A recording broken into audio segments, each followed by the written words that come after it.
Hello and welcome to the first module of the course. In this module, we're going to have a look at the difference between the present simple and the present continuous.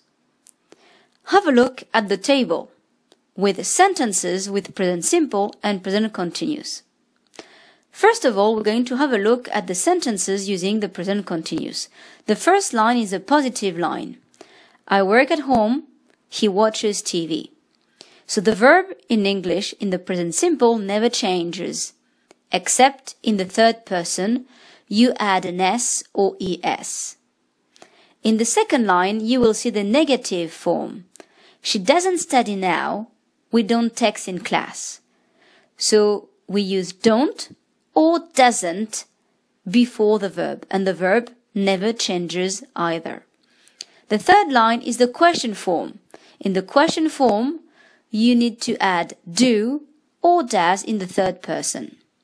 Now let's have a look at the present continuous. We form the present continuous using the verb to be with am, is or are plus the verb plus ing.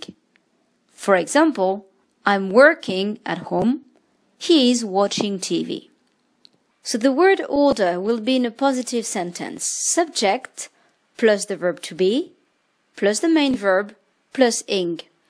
In a negative sentence, it will be exactly the same, but you will need to add not.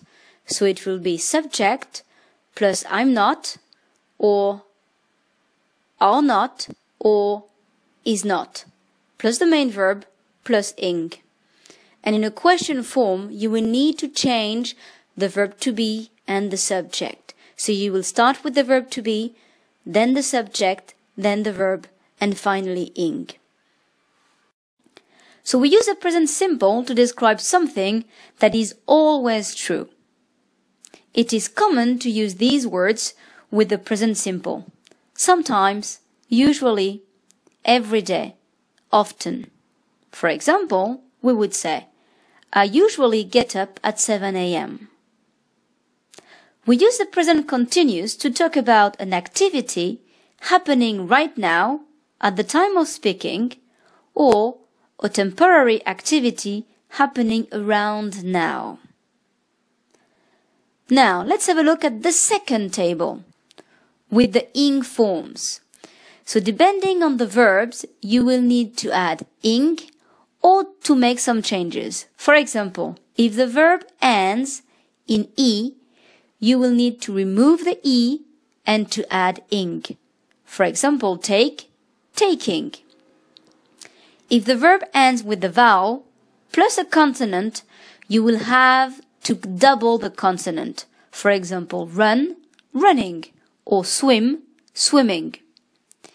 If the verb ends with an I and E, you will have to remove them and to replace them with a Y plus ing. For example, die, dying. And finally, if the verb ends with a Y, you will need to add ing, like study, studying. It is common to use these words with the present continuous. Now, at the moment, currently, this month. For example, I'm living with my parents at the moment.